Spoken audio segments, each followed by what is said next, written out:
Hello, welcome to Health Alert. I'm Pam Butler. Today we're going to talk about a fascinating program called Pregnot. It's for reducing teen pregnancy, and joining me is Heather Nash. She's the Adolescent Health Coordinator with Youth Services. Welcome to the program. Hello. Now, Pregnot, before we get into the program specifics, tell us a little bit about teen pregnancy in terms of how does it look nationally? How does Oklahoma compare to how that looks? What's happening? Nationally, teen pregnancy, it's probably about a 60, what was the rate? I can't remember the actual rate number for that, but we're ranked number 5 in the nation for teen pregnancy. Okay. We're ranked number 3 for sexually transmitted diseases, and 50% of the cases now in the United States for HIV are between the ages of 12 and 24. Oh my goodness. Yes, so our numbers are pretty significant compared to the national ranking, whatever it exactly, is. We're still we're 5th. higher. Yes. Okay, now for Oklahoma, is this an increase? Is it about steady in the past couple of years in terms of our ranking? I mean, were we We were 8 at one point, and then we dropped to number 5, which, I mean, we're on the bad list for number 5. We want to be on the good list for number 5, and so we've dropped from 8 to 5. So our numbers have stayed steady in the last 2 or 3 years for number 5. Okay, but overall, we're showing that we're getting worse. Yes. Even though we're steady in the last 2 or 3 years. Exactly. Okay, what phenomena might be contributing to that? Because sometimes people think, well, teens are exposed to too much sexuality on TV, or, I mean, what things do seemingly are influencing this rate? I think the lack of education being the number one thing. I think a lot of teenagers they don't really know, and they're teaching each other because there's this lack of parents being comfortable talking to their youth about it. And then the other flip side of that is the school. The school's uncomfortable bringing up that topic that's important, because a lot of times teachers can't teach a class if they're having to deal with issues like teen pregnancies, the kids not showing up because they're pregnant, or you know, a future daddy has to go to work so he can't make it to school. So there's a lot of things out there. TV is a part of the problem. I don't think it's the major part. I think the number one issue is education. Okay, now let me ask this question with education, because sometimes, and just tell me from your perspective and experiences, sometimes we might feel, well, if you talk about it too much, or this education, it's going to, and that's a theme out there, sort of promote sexual activity among teens. Is that something that they're really finding, or it's really just the opposite? It's the opposite. And when I go in and do HIV education, I've had kids that think they know everything, and once I start to educate them, they're like, oh my God, if I'd have known that, I wouldn't have done this. So a lot of times kids will refrain if they know what to do, and a lot of times they don't, because they don't know what to do, and they didn't realize that they were putting themselves at risk for HIV and STDs and getting someone pregnant or getting pregnant. Okay, which is a really good, important point. Now, the program that Youth Services has is called Pregnot. Yes. Is this sort of an evidence-based program? And tell us what evidence-based program means. It is an evidence-based program. It was actually the first time it was done, and we're the only. There are 71 agencies in the country that got federal funding through OAH, which is Office of Adolescent Health, which is a federally funded grant. We were one of those 71. Out of the 71, we were the only one to choose a curriculum called Safe on the Outs. It is evidence-based, and what that means is they did a study and did all this research, and the program worked. Okay. And so we've taken it from them doing it in Colorado. They actually did it with kids in New Mexico in a juvenile detention center. We've taken it and brought it into a community. They actually, when they did it, it was the University of Colorado who did it for a juvenile detention center in New Mexico. They actually did brain scans and all these scientific things, that we're not doing. We've right. just taken their curriculum and moved it into the community. And so our the curriculum has worked for us really well. Our goal in the beginning was 600, and we've now educated 1,200. Okay. So we've reached a lot of people. The curriculum is 2 hours and 50 minutes long, so we get them that one time, and then we try to do a follow-up. Some kids we can find, some we can't. Okay. Now with the evidence base too, then, and we'll move it back into the curriculum, they really had research to show that this was working and monitoring, and so that's the big difference in the program, like you're saying. They actually did the brain scans and showed changes in thinking patterns or things like that and could replicate it. Yes. Okay, which is very important to know. Now, the age range again for this particular program, because you talked about teen pregnancy or HIV in terms of increasing, but did you say 12? 11 to 19, but 12 years old. You said for the HIV was yes, 12 to 24. That's make up 50% of the cases. And that's like incredible when you say a 12-year-old, 12 to 24. Yes. Now this program is for 11 to 19 years old, but we can go all the way up to 24 because Youth Services of Tulsa actually provides services to youth up until they're 24. So we do train, we have a homeless outreach center, so we do train their kids in Pregnant as well. So we do go up to 24. I've had kids that old in classes because we go to Job Corps as well. Okay, so other facilities you'll provide this in, not just schools, but any kind of community facility or or any place where there are teens that are gathering. It could be a community center type of thing. Now let me ask this question and we'll get into more details. For the 11, the kids that are that young, parental consent has to be required for participation. It does. We do a parent preview and then we also provide a permission slip to go home with kids. I've done stuff as far as to go to the TPS offers your cafe, the lunch program in the summertime. Okay, you're talking about Tulsa Public Schools for people that don't know. Yeah, so Tulsa Public Schools. Right, there are schools that have certain kinds of programs or lunch programs or cafe programs where you can then present this particular curriculum. Exactly. So to reach, a lot of times in order to reach the parents, we have to reach the kids. So we hang out at some of those cafes and get the kids to sign up, give us their name and number, tell them what our program is about, get their mom's name, mom or dad's name, and then call them and say, hey, I met your son or daughter and they said they were interested in this program. We're going to have a parent preview and we'd like for you to come. We'll do a parent preview. We've had tons of parents in the housing complexes through Tulsa Housing Authority come in and we feed them and talk to them about it. And a lot of parents are gung-ho. I've never really had parents that said I'm not going to do it once they get the education themselves. They realize I didn't know that myself and I'm going to send my kid plus my niece and nephew because I think they really need this information. So we do provide that permission slip, and in that permission slip it kind of details what we actually do in the training. And that's really important because parents have an opportunity, because sometimes as parents we may feel that this is just sort of thrust upon our children or on us and we don't know what the heck is happening or what are the details. So you actually provide the opportunity for them to see the program, to understand it, to ask questions, so they become comfortable in understanding what's being presented. Exactly.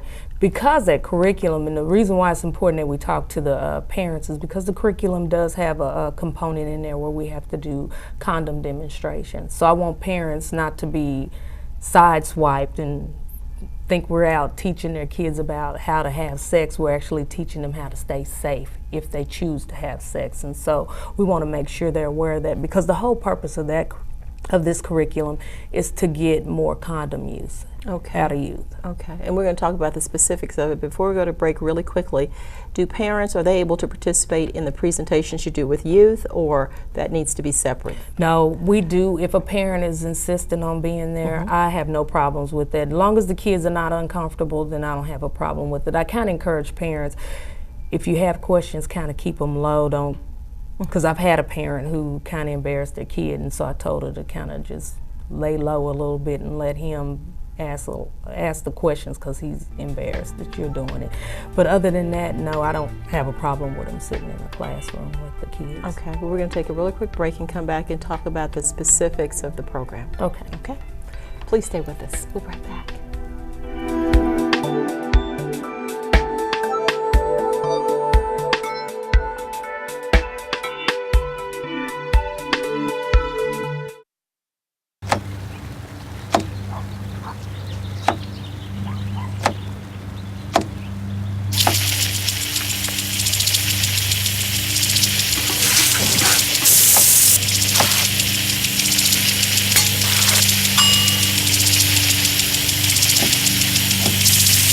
Clean kitchen surfaces, utensils, and hands with soapy water. 1 in 6 Americans will get sick from food poisoning this year. Keep your family safer. Check your steps at foodsafety.gov. It's one of DC's biggest killers. But I'm fighting back. But I'm fighting back. But we're fighting back. Colon cancer is 90% preventable. If properly screened and detected early. Get tested. Get tested. If you're over 50 Or have a family history of cancer. Set up a colonoscopy. Set up a colonoscopy. Or log on to CRISPRlife.org for all the details. And get on with your life. Get on with your life. She talks to that more than she talks to him. What's up, bro? Nice shirt. Who's she talking to? Her mom? She talks to her mom a lot.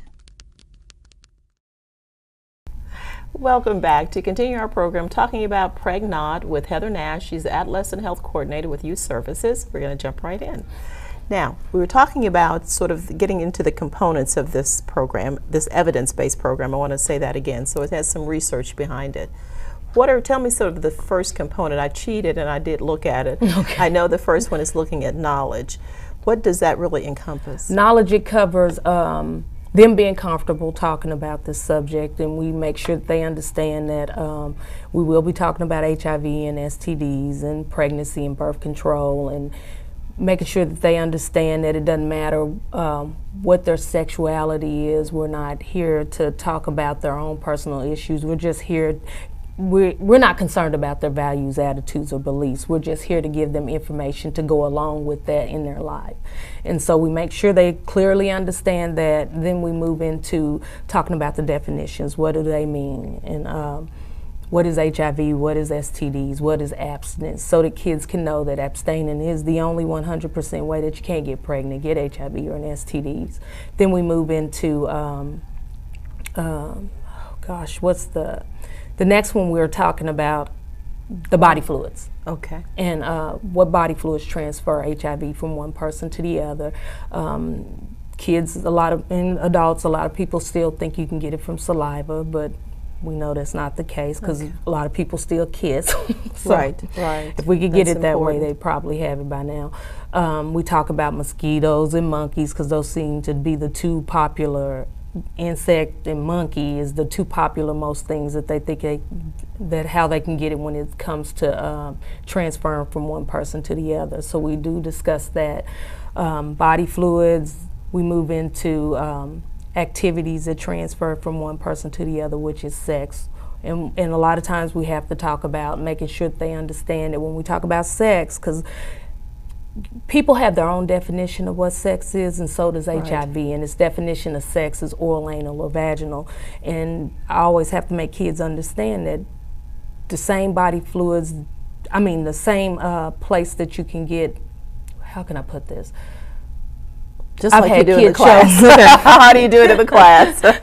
I have kids that come in when I used to do HIV testing, and they would get have an STD in their throat. Okay. So what you can get downstairs, you can get upstairs in your mouth. So we kind of make them understand that STDs and HIV can be transferred that way. So we make sure they understand that oral, anal, and vaginal is a way. We make sure that they understand that sharing needles, injection needles, piercings, tattoos, and razors is another way for it to transfer. We also talk about a mother to her child, and if she's positive, and how she can pass that on to her baby. So those are the main things we talk about. We also talk about resources, because a lot of times kids, reasons why kids won't use condoms is because they're too embarrassed to go purchase them, don't know where to get them, or don't have the money to buy them. Okay. So we make sure that they know there are resources out there. They will go buy. I always tell kids we do drive-bys, we don't shoot. Right. We'll throw you out some condoms if you need them. Okay. So we let them know that there are plenty of agencies out there that will provide them for free, and if your transportation is an issue, there are people that bring them out to you. Now let me ask this question. Well, let me clarify for viewers too that may not know the STDs. We're talking about sexually transmitted diseases. Yes. So you're able to initially talk with them, and the youth participating can ask questions and sort of dispel myths in terms of what happens, because you're right, sometimes teens as well as adults may feel that if it's oral sex versus vaginal, you can't get certain diseases. Mm-hmm. So you're dispelling myths as you're going along and the most common misconceptions that people have, which is important to understanding and protecting yourself and making a better decision. Like you said, abstinence is the only 100% way to protect yourself. So you're giving them all of that knowledge. Yes, making real sure that they understand that. We still have that crazy myth out there about it being a gay disease. It's not who you are, it's what you do that's going to put you at risk. So if you're doing something that relates to the 4 body fluids entering one of those 8 entryways through one of those 3 activities, then you're putting yourself at risk for HIV or an STD, or maybe getting someone pregnant or getting pregnant. Okay, and the other thing too, in terms of transfusions and things like that, you sort of update them with sort of the safety and how blood is tested these days, but looking at needle sharing and all of that, so they understand that clearly too. Yes. Yes, we do. Okay, razor sharing, because not only can you get, girls are notorious for sharing razors, and I try to make it real clear to them that sharing a razor still puts you at risk, even if they didn't have HIV, hepatitis C.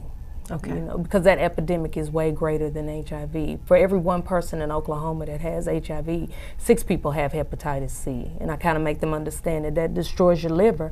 Your liver is the power plant to your whole body. If that shuts down, everything else is about to go. And so they kind of get that too. And I've run into more kids that have somebody in their family that's had hepatitis C than that has had HIV. Okay, now do you also sort of talk with them about signs and symptoms of these conditions so that they would know if they're experiencing something or someone they know that they need to go get help? Yes.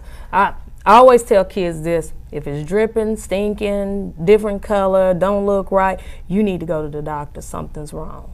And they pretty much get that. I've seen kids who've waited a long time to go to the doctor, and then they end up with situations that they can't change. The doctor can't fix. And so we try to make that real clear to them as well. And I like the way too, because some people may have just gasped just a minute ago when you said if it's dripping or stinking or something like that. But you're using real terminology that our youth can understand, because if you're talking way up here, they're still not getting the message that you're trying to give them. So it is important to talk appropriately, but to talk where they understand and feel comfortable and know they can ask questions or get clarification. Exactly. I've run into instructors, I think, and I was just telling one of our interns on the way over here, I was explaining to her that a lot of times we miss an opportunity to really educate youth or adults about HIV, STDs, and teen pregnancy when we send the wrong people out to deliver the message. I think they have to understand that the words that they use don't need to be inappropriate, but they need to be able to relate to the people we're trying to reach. And a lot of times you have to do that with basic, clear information. Language is really important, especially doing what I do. Okay, let me ask this question here before we go to a break.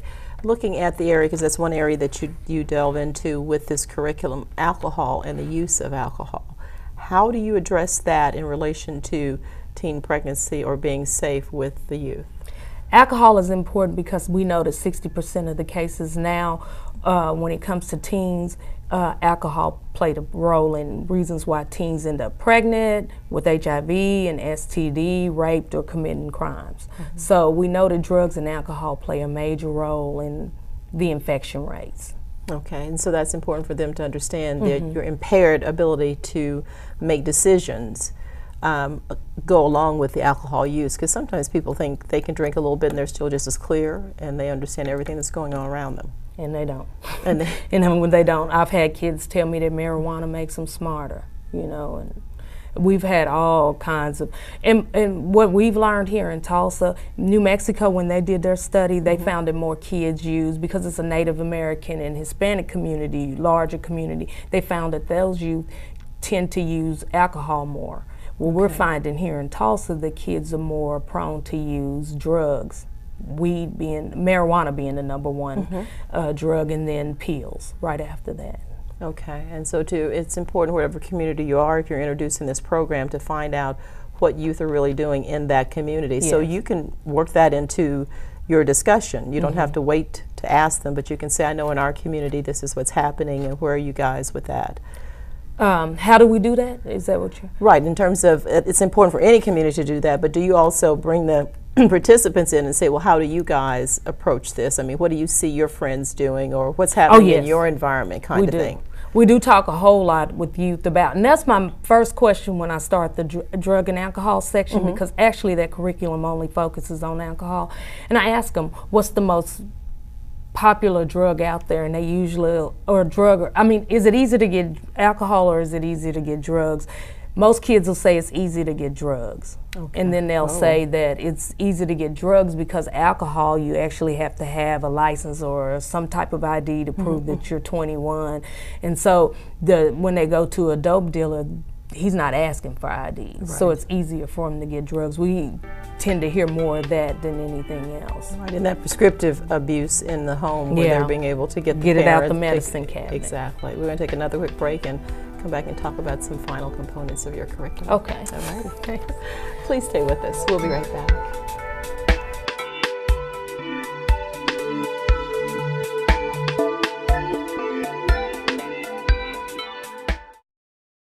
In 1977, an 8-year-old boy picked up the game of golf from his father.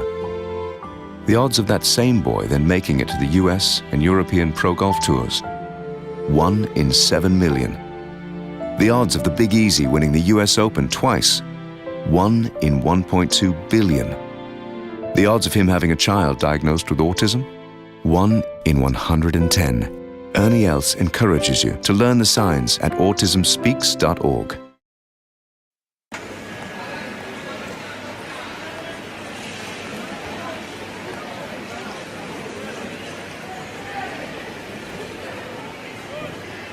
Every day, thousands of people suffer from sudden cardiac arrest. Would you know how to help? Or would they be all alone? Learn what to do at heartrescuenow.com.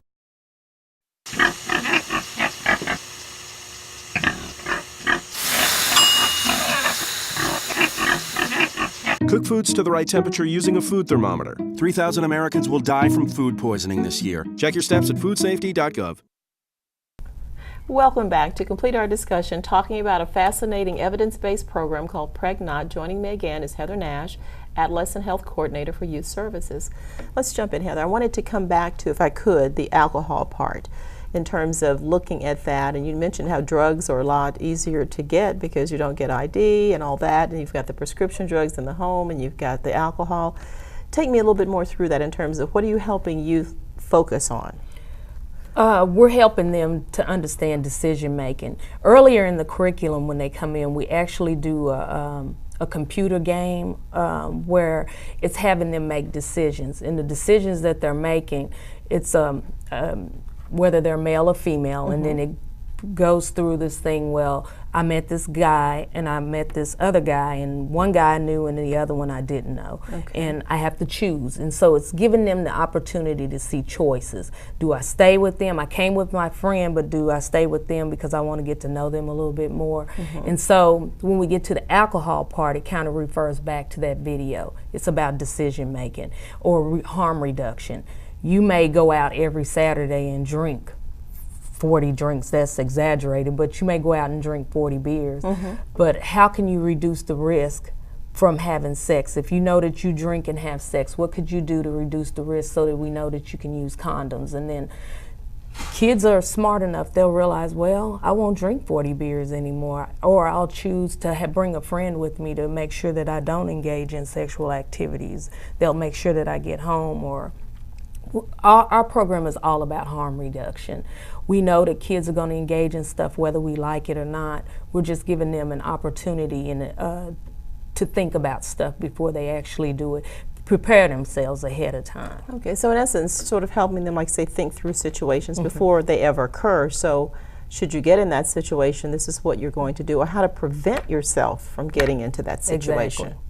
Okay, so it's a lot of decision making, goal setting, those types of things that you're adding to this, not just focus only on sex or education of sex, but actually thinking skills. Exactly. And when you talk about the goal setting part, what we mean when we do that is we want kids to understand that I just learned yesterday that one of the reasons why our dropout rate is so high is because of teen pregnancy. And so when we're going in and we do the alcohol part and then we start the goal setting, those are things I want them to think about. What is your plans for the future? And we get a lot of kids to raise their hand and say, and we're talking about kids at what we would consider, what nationally we consider risky schools. And so we get kids to raise their hand and say they want to go to college. What would prevent you from going to college? We make them understand what a goal is. What are some things you want to accomplish in life? And if you ended up pregnant or getting someone pregnant or getting HIV or an STD, how would that affect that goal? It gives them an opportunity to really think about the decisions that they make. You know, and that's important, because sometimes a youth may not understand. If you have a child, what does that really mean? I mean, what does that not only require in terms of time, effort, cost, the goals that you had, the direction you're trying to go? Not that you couldn't accomplish those, but they may be much more difficult or take longer for you to get there. Exactly. And that's what we want kids to really think about. How would that affect your goal in the long run? I ran into a kid at a high school, and I actually wasn't doing the teen pregnancy training. I was just doing straight HIV. And he sat up in his seat, and after it was over, and he said, "Miss Heather," and I was like, "Yeah." He goes, "Oh my God, I got 3 kids," and he was 16, I think. 3 kids and 3 mothers, and 2 of the kids were the same age. And he really didn't realize how much he had put himself at risk. And he's telling me this. I didn't realize how much I put myself at risk for HIV, my 3 kids' mothers, my kids. You know, he said it made him think about, I'm not going to be with these girls for the rest of my life. And so I'm going to have to pay child support. I'm going to have to look for a job. And so it made him really think about decisions he's made in his life. Because I always tell kids, the decisions you make today determines what happens to you tomorrow. So you need to think about who you share your body with. Do you want this person that you can't stand in your life for the rest of your life because you share a baby? You know? Right, and that's important. Like you said, how is it going to affect, and what the needs of those children are, because sometimes people don't understand those children will have needs for life, and they need to have a parent too, and deserve that. As I wrap up, Heather, I'm going to put up information at the end of the show of how to get in touch with you, because there may be people that want you to come into their communities, as well as communities outside of ours that would like to get information of how to start the Pregnant program or get involved, so they can implement that within their community. Okay. Thank you so very much. Thank you. I tell you, yeah, hard work, and I'm glad you're out there to do it. Thank you. All I right. appreciate that. Well, that's our show. For Health Alert, I'm Pam Butler. I'd love to hear questions, comments, or suggestions for future shows. Please write me at Health Alert USA, P.O. Box 50913, Tulsa, Oklahoma 74150. Or if you're on the email trail, please email me at healthalertusa@gmail.com. And also visit me on YouTube at youtube.com/healthalertusa. And look into these programs, talk with your youth, get education, let them be empowered by it so that they will make better decisions and reach those goals that they want and we all want for them to have. Take care.